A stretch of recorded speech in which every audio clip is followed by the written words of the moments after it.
right now, we got this game, the best of 5, the upper bracket finals. And I said this yesterday, I'm going to say it again today, that this is a game that could go all the way. I wish this was a best of 7 because this is a finals where the game, although it's in the upper bracket final, this is what usually happens, right? Some of the best go against each other. It's in the upper bracket.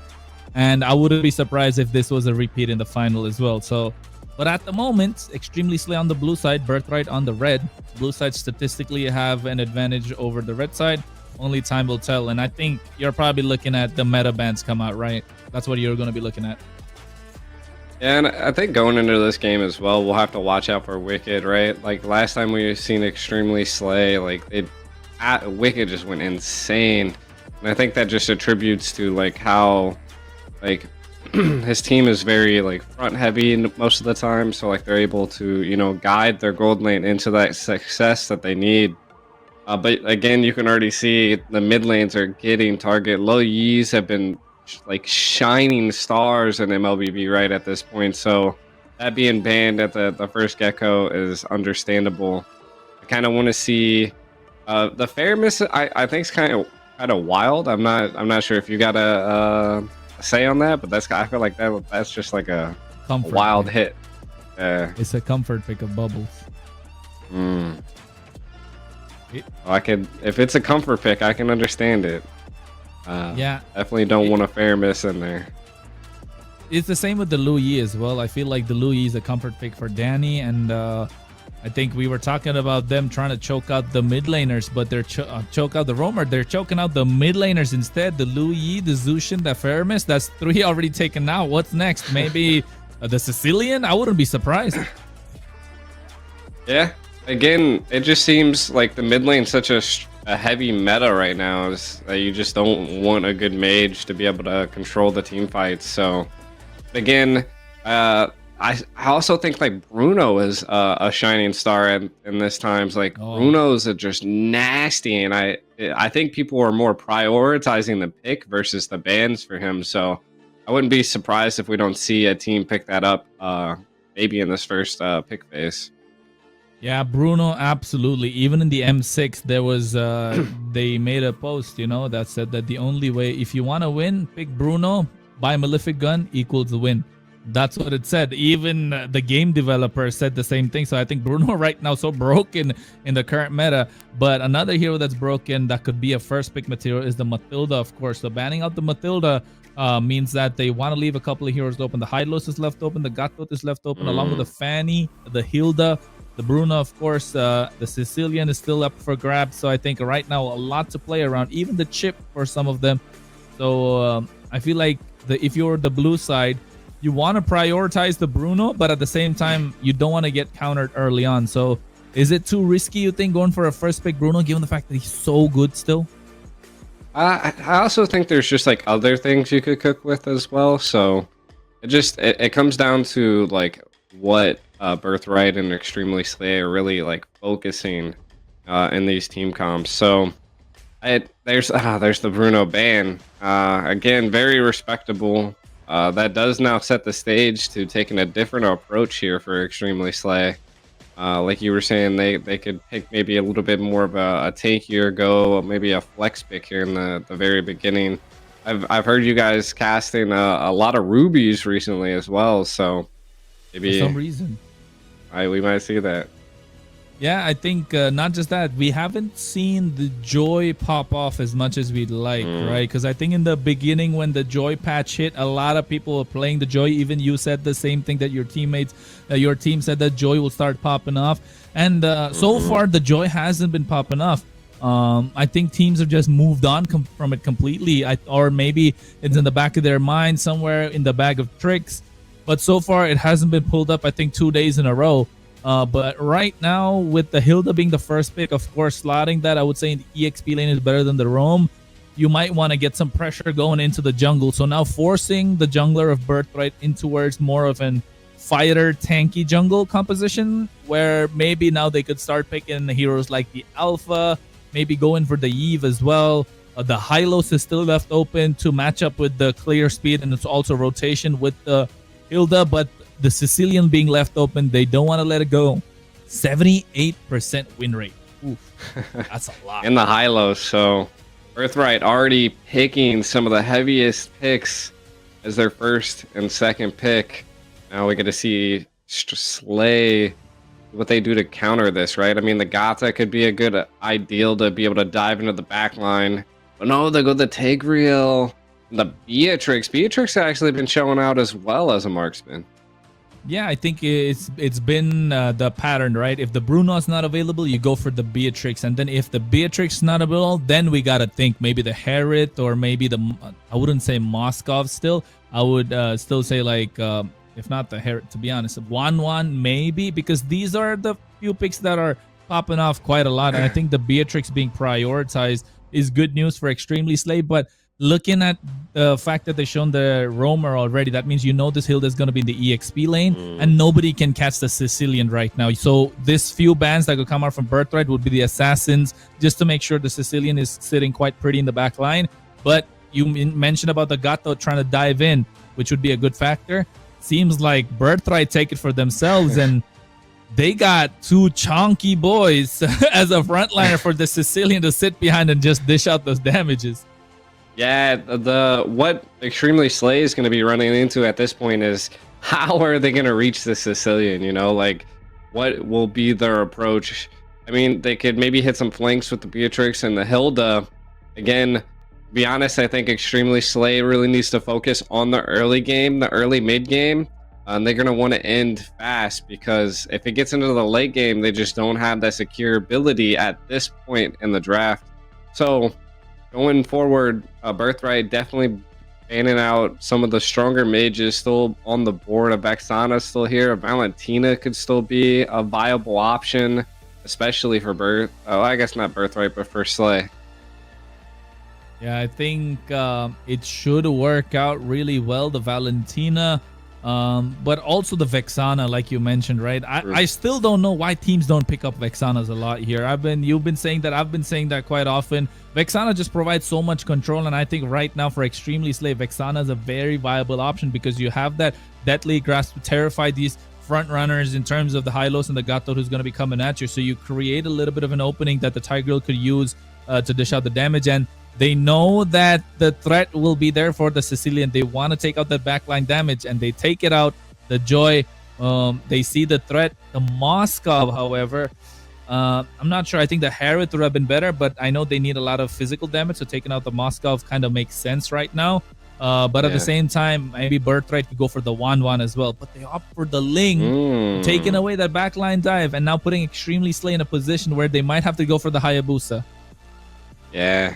I mean, to be honest, they could also pick a Navaria here. Navaria with Beatrix is actually a pretty good combo. That's the double snipes that you can get, and forget about having to deal with the back line. Ooh, they go with a Fanny, though. We were just talking about this earlier before the draft started. The Fanny was still left open. The Sicilian definitely being a major target for the Fanny. And then they do attempt to go for the Valentina as well to secure that. Again, Valentina's an interesting pick here. A pretty good, decently good at control, but what ultimates are you going to possibly want to go for here? I think if I was the Valentina, yes, you'd be tempted to go for the AOG, but I think the Glorious Pathway would be a better option, just to slow them down and then just, run ham at the opposition. But they go for the carry in the gold lane. I'm not sure if the carry is the best option here. Yes, you want to have a little bit of true damage in towards the mid to late game, but the range is just a little too close. Maybe they'll purchase the Malefic Gun. I'm not really sure if that item would be great on carry, but early on in the game, I think the Fanny is just going to be targeting the Sicilian carry. And looking at the draft, G, which team you think is going to got the better one? I mean, I think it's just going to be coming down to how far this match goes, right? Birthright definitely has that late game secure ability, tanky front lines, and can still pierce the back line. But Extremely Slay, they have an early comp. If they can utilize the Hilda and the Fanny to absolutely wreak havoc on Birthright, it could be their winning condition. So, to be honest, this game one, I feel like, is going to be a wild one, just because, both sides have their own approach of what they want to go for. One wants to go late, one wants to go early. So we're probably going to see a lot of aggression and a lot of control here. Yeah, a lot of aggression, a lot of control is what both teams want. And of course, ladies and gentlemen, you are watching the MLBB European Seasonal League. We're day 2 into the playoffs. The upper bracket finals right now, Extremely Slay versus Birthright. And you can see they're trying to get the party started in my lobby, preventing Hoshik from trying to get the early clear. He gets caught out by Mark, but here comes Kingsta to try and save the day with the Revitalize and the Sacred Hammer there as well. So they trade a lot of HP. But at the same time, they try and get control of the river through the Lethal Wanderer, G. Yeah, and again, this is what I was saying. Extremely Slay wants to have that early aggression, that early control here. If they're able to get some crazy pickoffs in the early, it could be bad for Birthright. Again, both of their jungles need blue, so we could see some early invades here by Extremely Slay. And while we see Birthright, I feel like their whole goal here is to maybe get some picks. Yeah, level 4 Sacred Hammer is there right now. Levi could go in for the Tempest of Blades, slow him down with the King Ring of Punishment. Kingsta goes down. First blood in the hands of Danny. That's not the person you want to be giving kills to because he's a late game monster. But if you're giving him the early game that he wants, he is going to take it in, sweep your rug under the mat or under the legs. But at this point, I feel like already Birthright have the advantage because the Fanny has not got a single kill so far. Not yet, but still farming very well. Again, the Ling did have to go back. Levi in a little bit of a stickier situation. And look, here's the early aggression onto this blue.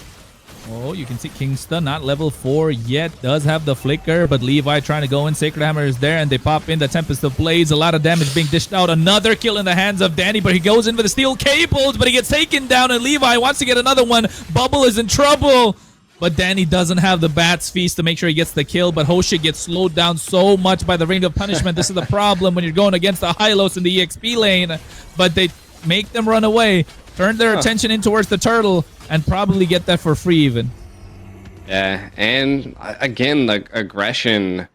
It's crazy. Birthright's fighting aggression with aggression, and they're just excelling at it. Right now, what I think Extremely Slay is maybe lacking on is a little bit of communication on fading out some of the skill utilization of Birthright, right? They're kind of just running right into all of their skills instead of trying to allow them to utilize them and then engage. That's what we kind of seen there from Mr. Death.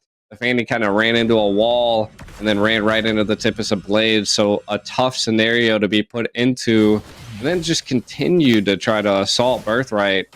Now, again, this is not what Extremely Slaves wants, and it's crazy that Birthright is definitely fighting back on such an aggressive, heavy comp, and they're doing good with it. So if this keeps up, Extremely Slay is going to have a really tough game. Yeah, Extremely Slay without the early snowball that a Fanny wants, it's going to be tough indeed because Mr. Death, the Grim Reaper, that's his nickname, G. That's what we gave him. Hockey and I have coined that nickname. I want to see it. The Grim Reaper. He has been a monster every single game when he's in the jungle. His Fanny has not been convincing, though. This is the second or third time we're looking at him on a Fanny. The first 2 times it was not so convincing. The third time, still not convincing indeed. He is a monster on the alpha. He didn't get his hands on it so far, but right now, he might catch Mark and Levi off guard. Yeah. Oh, why did he go for Mark? Implosion. He gets the... Oh, my goodness. The damage was done instantly. Levi gets taken down. The taunt on towards Wicked, but he falls down indeed. So they trade 1-for-1. The goal laner for the jungler. And you can see Kingsta right now between a rock and a hard place will have to go down. And that is good trade again for the side of Birthright. They got more than what they asked for. The turtle is there. They should definitely get the advantage in this turtle pit. Yeah, that was wild. I was actually super surprised. But look, Danny getting assaulted here. Not enough, though, to take him down again. The Hilda, you can just see the menace that it can be. I think the mid game, we could see some spicier things happen. The turtle is up. Are they going to opt to go for it? I'm not quite sure. They might go for the carry here. We can see him in the top. Eric is going to be in a tough situation here in 3 seconds. Ah, look at that. Brilliant play, right? He realized he could be in a difficult position, so he tried to proc the damage on towards that creep. But right now, Mark trying to run them down with a glorious pathway. Bubble is the target. AOG into the back line, but at the same time, the Tempest of Blades. But meanwhile, they take down Danny. That's the initial target, so both the mid laners are down. And Hoshik next on the chopping block, and that's an easy double kill for the side of Levi. And Fanny nowhere to be seen just yet. Just one kill on towards Danny. And honestly, if you're a Fanny, you want to capitalize, but unable to do so. Yeah, and again, this just goes to the discipline that Birthright has. The ability to execute that was insane. Inksta might be able to make a play here. Oh yeah, he's looking for the implosion. He doesn't have yet. Sacred Hammer on towards Levi, but at the same time, Mr. Death does have the damage. The Retribution comes out right on time. Glorious Pathway used to cut off the space that Kingston could make for himself, and he gets taken down. 0-4-1. Not so convincing so far, but the goal lead hasn't been crazy, G. It's less than 1,000 at this point, given the fact that they've given away 8 kills, and Hoshik just making sure to pressure Danny every single time, making sure he's aware that somebody's on top of him all game. I was literally going to talk about that, right? Like, we see the kill difference, but, you know, I was kind of talking about discipline, but extremely slay. Oh, Bennett's Rage, Mark taking low. Hoshik, but you can see 2 AOGs coming out. One from Bubble, one from My Lobby. The damage from Danny is too much, but Wicked goes in with the Nibiru's Passion. Urek taken low. Wicked gets taunted, and he gets taken down. Danny on a killing spree. Mr. That comes the Grim Reaper. He picks up a kill, but guess what? His team loses 4. And he's the only one left standing, and Birthright standing tall, trying to claim the game, and they will start taking one turret trucker after another. Yeah, kind of taking a look at this replay, you can see right there, if I'm not mistaken, we've seen Kingston flicker in, but nothing too much comes about it. Wicked then attempts to try to dash in to get Urek, which then allowed him to not have any escapability as the flicker was already blown into the early of that fight. So again, a lot of utilization there by Extremely Slayed to get minimalistic win there. Again, Birthright is on the assault here in the bottom lane. They trade towers. Gold's still not that far apart. This could be anybody's game, but as we get into the later, Andy's going to be hitting hard. Yeah, and you can see right now Bat's Feast already used, and he gets a shutdown. Finally, he gets the kill that he was looking for, a double kill, a fight in the jungle. That's not where you want to see a Fanny, and Kingsta finally got another kill for himself, although he didn't want it. It should have gone to the jungler, but he stole it indeed, and I think this is the opening that Extremely Slay were looking for. They didn't care. They just wanted to they had murder on their mind, man. That's all they had right there. And hey, they capitalized. This is huge. This is the winning step right now for Extremely Slay. Again, Birthright just had such a great early game, but they're lacking right now. AOG into the back line, but nobody catches. Hoshik here slowed down. Glorious Pathway to slow him down even further, but Levi with the Tempest of Blades goes in. The kill on towards Kingsta, but the kill being traded back for the Urek, Mark, My Lobby, all down, and you can see at the same time Hoshik, Kingsta, and Mr. Dead being traded. Wicked gets the fort, and that is good. GG, well played from the side of Extremely Slay because they get the better trade. They even steal the purple buff away, and right now Levi's the only one left standing, and look at this replay, G. Dude, these replays are nasty. Every team fight can go either way, but this time, Extremely Slay, man, Mr. Death just diving into that back line and just murdering him about. He did fall, but still a great play paired with Wicked diving in. Again, Kingsta kind of just going in and utilizing as much as he can as a Tigreal. And again, just the assaults are happening left and right. I need to be honest with you, see a little bit more discipline from the teams fighting on major objectives. Lord, in 42 seconds, they really have to think about this next big objective, because if either side gets this next Lord, it's going to set the stage. Yeah, definitely. It's setting the stage to take all the tier 2s away. Danny realized he's going to be the target, and you can see My Lobby and Kingsta going at it, but Hoshik trying to flank from the side. My Lobby should be the target. They get the tier 1 in the bot side, They're trading some HP just before the Lord is up. They got to get some pressure into the wave, stealing away the purple of Levi as well. So he's not going to have the energy management that he needs. Oshik here taking down to half HP, but he will get it back through the blessing of Wilderness. The Lord is up, G. And I think somebody's looking to make a play. The glorious pathway to slow them down. AOG into the back line. They catch Kingston to get taunt him one after the other. But AOG coming out from Bubble on his own. Tempest of Blades to make sure they go back away. Bennett Rage is there, but here comes Mr. Death, the Grim Reaper. He wants the back line. He gets Danny. He wants to get another one. Hoshik and Urek traded across the board. Danny is down, and so will be my lobby next on the chopping block. Mark should be next as well, and this is why we call him the Grim Reaper. He comes in, and there's bodies left, right, and center, and Extremely Slay take away the advantage. Yeah, Mr. Death is just raining on their back line. Birthright now kind of getting pushed back to the drawing board, setting up the first Lord. Definitely Extremely Slay. They had a little bit of a hard time in the very beginning, but now they're just kind of destroying. Again, that just comes down to the well execution to take out the back line, because at this point, Danny is the main target, and they have him marked. And if they can get Danny, they're going to constantly keep winning these team fights. And they didn't even have Kingsta in that team fight too much. He had to utilize the flicker and implosion to get away instead of to engage. So you can only imagine this Lord bailing down. The lanes are semi-synced up here. One good play here by Extremely Slay, and it could end it all. But again, Birthright just has to be patient, right? Like they still have a lot of tier 3 inhibitors. They have a lot of the map. They have the split push capability. Let's see what can get done here. The Lord is marching down. Hoshik half HP already. Mark has the glorious pathway to slow them down. The opening they need is there. Kingsta goes in with the conceal. AOG into the back line to create the separation. Kingsta gets taken down with the bat impact, but at the same time, Mark falls down as well. Meanwhile, the back line, Mr. Death gets taken down. Levi is unstoppable. Bubble should be the next target, but Wicked flickers forward. He gets the kill. He gets the shutdown, but the damage is too much coming in from the side of Birthright. They get the 5-man wipeout. Extremely Slay got overly aggressive and paid the price. Yeah, that again, this is what was going on with the Gata was just in there. But kind of looking at the replay here again, this is where you get a little bit too aggressive, but you got to give it up to Levi, diving deep into the back line, taking out Mr. Death, and just eyes on Bubble as well. The Link's kind of on top of it. Wicked did dive in a little bit, kind of just overcommit it. Oh, but here Hoshik is overcommitting. Danny is just kiting ever so beautifully. The only one who can catch him is Mr. Death. So when he's not there, when the purple buff is not on it, he knows that nobody's going to catch him, and he dishes the damage on towards Hoshik and instantly put Extremely Slay on the back foot once again.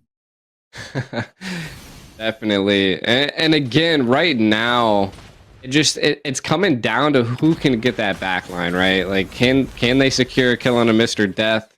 Can they, stop Bubble? Bubble really hasn't been too much of a key, impactful player for the side of Extremely Slay. Mr. Lobby kind of feeling it out here. The eyebush security is definitely online. This next Lord could be either or. Both teams have all of their utilization available. Kingsta!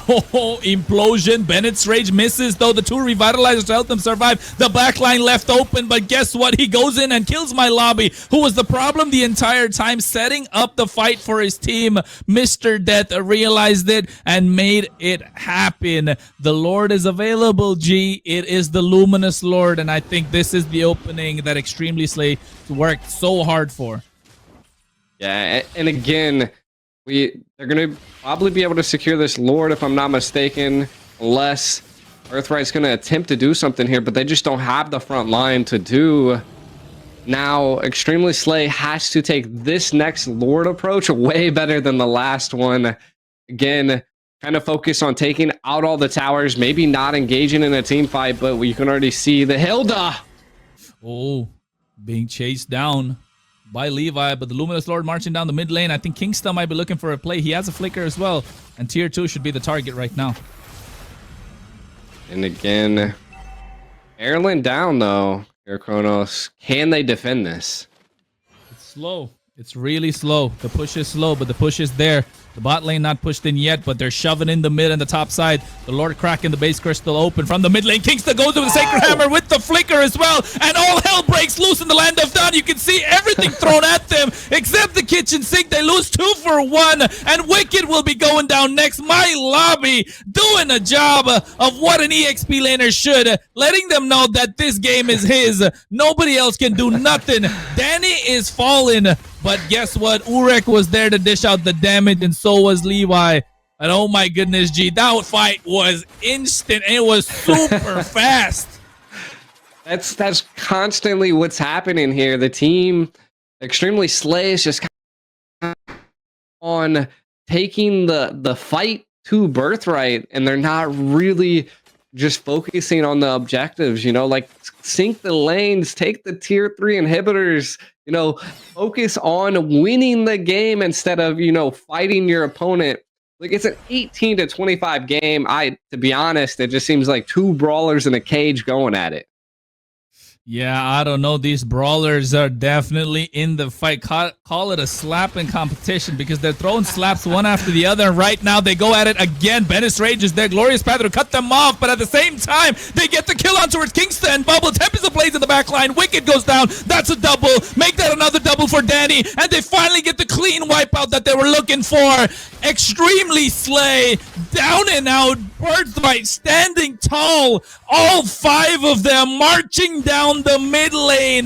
They have a new set of minion waves that's gonna come back up online. Kingston has 15 seconds, but guess what? That's 15 seconds too many. But at the same time, Birthright just get the base crystal, and these fights were so quick, G, so quick that I couldn't even see what was going on. It was so fast. That's what happens when you have a Ling and a Fanny. But here's Scared. Yeah, what up, brother? Welcome to the desk. Thank you so much for that, Aiko. Thank you so very much. But seriously, what a game. It was not just Kronos, but I could not see what was happening in the fights as well. I had to go to the stream on YouTube, pause it, and then slow it down. Yeah, exactly. That's what I was doing at the same time. And guess what?